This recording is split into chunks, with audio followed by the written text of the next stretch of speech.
नए वीडियो में स्वागत है। तो सबसे पहले बेस्ट विशेष उनको जिनका यूजीसी नेट दिसंबर 2025 साइकिल में एग्जाम है।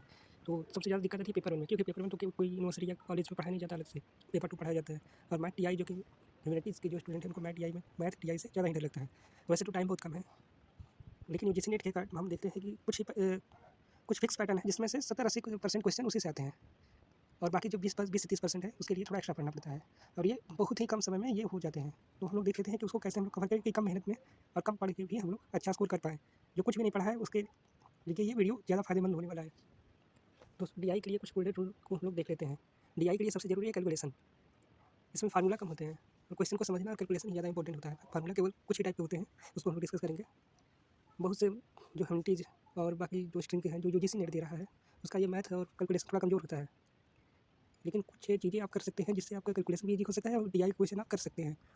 इसके लिए अप्रॉक्सीमेशन, अगर डाटा डिफिकल्ट है तो आप अप्रॉक्सीमेशन का यूज़ करें, जिसके लिए हमने एग्जाम्पल लिया है 157/25 है। इसको कैलकुलेट करेंगे दशमलव स्लो में जाएगा, लेकिन हम इसको 150 मान लेते हैं, तो इसको डिवाइड करते हैं तो ये इजीली डिवाइड हो जा रहा है। तो हम लोग को सबसे पहले देखना है कि जो डाटा डिफिकल्ट आ रहे हैं उनको अप्रॉक्सीमेशन से ही सॉल्व करना है।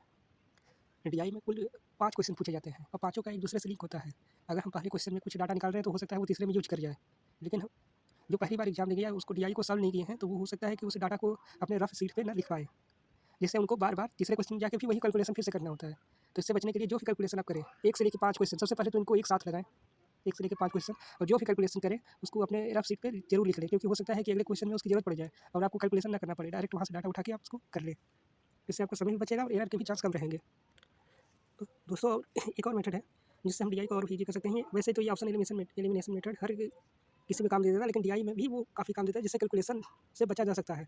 हमने इस चैनल पे जून 2025 के 8 शिफ्ट के डीआई के क्वेश्चन सॉल्व किए हैं, और उसमें हम लोग देखेंगे कि काफ़ी क्वेश्चन ऐसे थे जो एलिमिनेशन से हो गए थे।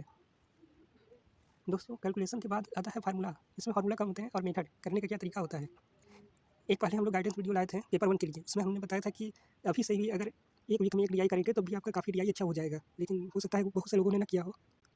तो अभी आपको क्या करना है कि 3 टॉपिक जो कि उससे क्वेश्चन ज़्यादा आते हैं डीआई में, तो 3 टॉपिक को तो तैयार करना ही है। बेसिक ही है इसमें। जैसे पहला एवरेज। एवरेज क्या होता है? नंबर ऑफ टर्म्स का सम और नंबर ऑफ टर्म्स। तो केवल बेसिक हमको चाहिए कि कभी-कभी कैलकुलेशन ज़्यादा आ जाता है, तो उसके लिए हम लोग डेविएशन मेथड, पीवाईक्यू सॉल्यूशन में हम लोगों ने डेविएशन मेथड के बारे में भी पढ़ा था, और उससे डेविएशन मेथड से भी कर सकते हैं, जिससे कैलकुलेशन ईजी हो जाती है। और कैलकुलेशन ईजी होगा तो एरर होने के कम चांस रहेंगे, और कैलकुलेशन ईजी होगा तो टाइम भी बचेगा। तो डेविएशन मेथड या नॉर्मल भी एवरेज जो फार्मूला होता है उसको कर सकते हैं। तो फार्मूला इसी पीडीएफ के लास्ट में है, जिसको हमने जून 2025 के पीवाईक्यू से एक्सट्रैक्ट किया था। दूसरा जो टॉपिक हमको पढ़ना है 3 में से, वो है परसेंटेज। परसेंटेज मैथ में भी काम देगा और डीआई में भी, और डीआई में सबसे ज़्यादा परसेंटेज से ही क्वेश्चन पूछे थे।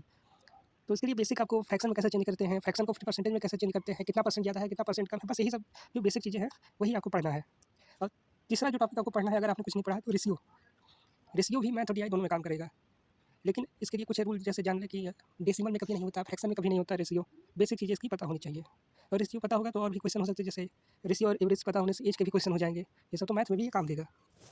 दोस्तों जैसे कि हम लोगों ने एक सैंपल लिया है क्वेश्चन का, जो जून 2025 के किसी शिफ्ट का है, तो इसमें हम लोग देखते हैं कि परसेंटेज लेस पूछा है, तो हम लोगों ने फार्मूला यूज करके इसको बनाया है। तो सबसे ज़्यादा क्वेश्चन तो डीआई में परसेंटेज मोर या परसेंटेज लेस से ही पूछा गया था, तो परसेंटेज तो इंपॉर्टेंट है। ये 3 टॉपिक तो डीआई के लिए इंपॉर्टेंट है, प्लस कैलकुलेशन। दोस्तों अगले मेथड में हम लोग शॉर्ट मेथड या इसी को डेविएशन मेथड, इसकी हेल्प से हम लोगों ने देखिए इतना बड़ा डाटा को इतने सिंप्लीफाई कर लिया है डेविएशन मेथड एवरेज के लिए। तो इसको अब यूज करके हम लोग कैलकुलेशन में टाइम बचा सकते हैं और कैलकुलेशन को ईजी बना सकते हैं। ये भी जून 2025 के पीवाईक्यू का ही स्क्रीनशॉट है। ये डीआई का हार्ड शिफ्ट का क्वेश्चन था। इसमें हम लोगों ने क्या किया कि अलग अलग मेथड को एक साथ कंबाइन करके, जैसे पिछले कैलकुलेशन का डाटा ले लिया, फिर एलिमिनेशन मेथड भी लगा लिया, फिर और भी मेथड लगा के इसको एकदम सिंप्लीफाई हम लोग किए थे, जिससे कम कैलकुलेशन में भी ये सॉल्व हो जाए। कभी कभी क्या होता है कि हम लोग थोड़ा सा भी कैलकुलेशन करेंगे, जैसे यूनिट डिजिट हो गया या दो डिजिट तक हम लोग सॉल्व कर लिए, तो भी हम लोगों का आंसर आ जाता है। तो वहाँ पे हमको समय बचाना है, तो पूरा कैलकुलेट करने की जरूरत नहीं है, ऑप्शन पे भी ध्यान देते रहना है कि ऑप्शन क्या कह रहा है। और ये मेथड दोनों मैथ और डीआई दोनों में काम देगा। ये भी जून 2025 का है, तो इसमें हम लोग क्या सीखा कि कभी कभी हम लोग ऑप्शन का यूज करके अपना टाइम बचा सकते हैं, पूरा कैलकुलेट करने की जरूरत ही नहीं है। जैसे ये वाला क्वेश्चन। दोस्तों अब बात करते हैं मैथ और रीजनिंग की। तो मैथ और रीजनिंग से 5 तो डीआई से क्वेश्चन आते हैं, और लगभग 5 या हो सकता है 6 भी मैथ से आएंगे और रीजनिंग से आएंगे, जिसमें दो रीजनिंग के क्वेश्चन फिक्स हैं। रीजनिंग को देख लेते हैं, तो एक रिलेटर वाले आते हैं, जो कि ए का संबंध बी से, बी का कोडिंग ए का कोडिंग 1, बी का 2, ऐसे करके जो आते हैं वो वाले और एक सीरीज वाले आते हैं। सीरीज का एक सैंपल हम लोगों ने लिया है जो जून 2025 का है। ये अलग-अलग पैटर्न के होते हैं, जैसे ये वाला पैटर्न, ये इस पैटर्न को फॉलो कर रहा है। ऐसे ही एक सीरीज और एक लेटर वाले क्वेश्चन आएँगे और बाकी 3 से 4 क्वेश्चन मैथ के आ सकते हैं। अब मैथ में क्या आएँगे, परसेंटेज आएगा, रेशियो आएगा, एवरेज आएगा, ये सिंपल सिंपल इंटरेस्ट आएगा, प्रॉफिट लॉस आएगा, कंपाउंड इंटरेस्ट, यही सब इसी में से 3-4 क्वेश्चन आएँगे जो कि बेसिक ही आपको करने हैं। थोड़ा हार्ड आ जाए तो सबके लिए हार्ड होगा वो, वैसे भी माइनस मार्किंग है नहीं, सब ऑप्शन लगाना ही है। तो 3-4 क्वेश्चन के लिए ही आपको इतना परेशान होने की ज़रूरत नहीं है, बस ये बेसिक बेसिक चीज़ें आप कर लीजिए। अब न्यू पैटर्न में हम लोग देख रहे हैं कि मेंसुरेशन से भी क्वेश्चन आ रहे हैं। तो मेंसुरेशन के क्वेश्चन जो होते हैं वो डायरेक्ट फार्मूला बेस पे होते हैं। जैसे कि ये वाला क्वेश्चन जिसको फार्मूला पता होगा एकदम ईजी है ये, इसमें ज़्यादा कैलकुलेशन भी नहीं करना है, फार्मूला बेस पे। तो फार्मूले की जो जो कुछ फार्मूला हो सकते हैं मैंने एकदम सिंप्लीफाई करके इस पीडीएफ के लास्ट में अटैच कर दिया है। कभी कभी कोई क्वेश्चन बहुत बार रिपीट होता है, जैसे जिस नेट में तो होता ही है। जैसे पूछ लिया कि कोई सामान हम लोग बेच रहे हैं तो X% का लाभ होता है, फिर वही सामान बेच रहे हैं तो X% का लॉस होता है, तो फाइनल में क्या होगा, तो इसमें हमेशा हानि ही होगी, लॉस ही होगा। कितना होगा, ये x² 100 ये लॉस होगा। और दूसरा इस टाइप का क्वेश्चन आता है कि भिन्नों के बढ़ते क्रम में व्यवस्थित करिए या घटते क्रम में व्यवस्थित करिए, ये वाले क्वेश्चन। ये तो ये आ जाए तो इसको छोड़ना ही नहीं है, क्योंकि ये तो फिक्स पैटर्न है, जो पी वाई को करेगा इसको तो किया ही होगा।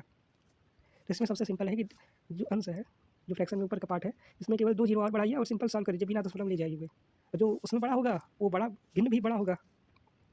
जैसे 14/17 है तो उसको 1400/17 कर दीजिए, भिन्न में ले जाने की जरूरत ही नहीं, दशमलव में ले जाने की जरूरत नहीं पड़ेगी, डेसिमल में उसको चेंज नहीं करना, सिंपल एकदम ये कैलकुलेशन है। और सेकंड मेथड है क्रॉस मल्टीप्लिकेशन मेथड।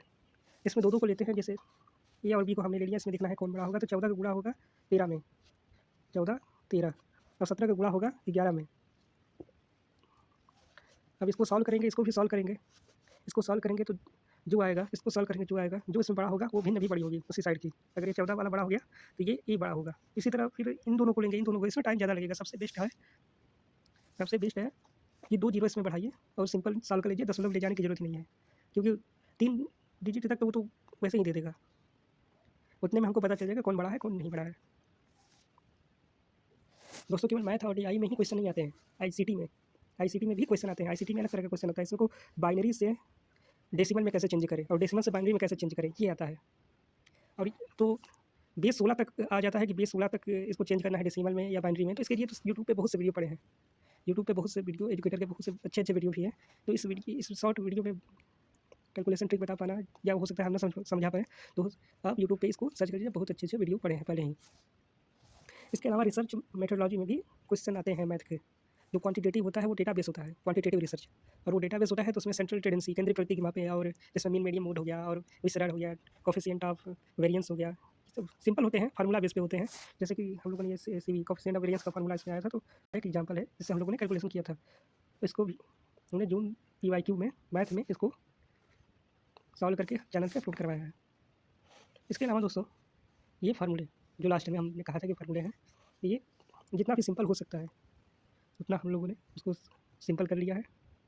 हम लोगों ने क्या, हमने ही सिंपल कर लिया है, जिससे कि जो पहली बार पढ़ रहे हैं या केवल यूजीसी नेट के लिए ही मैथ पढ़ते हैं तो उनको ज़्यादा दिक्कत ना हो, और उनके मैक्सिमम क्वेश्चन इसी फार्मूले से हो जाए।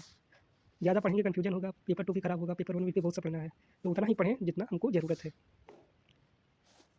फार्मूला नंबर 21 में, यहाँ 21 रहेगा, 21 में जो एरिया ऑफ इक्विलेटरल ट्रायंगल है इसका ये फार्मूला होगा। यहाँ पे 1/4 है तो इसको 1/2, ये अंडर रूट है, इसको अंडर रूट करते हैं, 2/2/4। तो इतना ही फार्मूला आपको कम से कम इतना तो करके जाना है, जिससे मैथ के क्वेश्चन आपके हो पाए।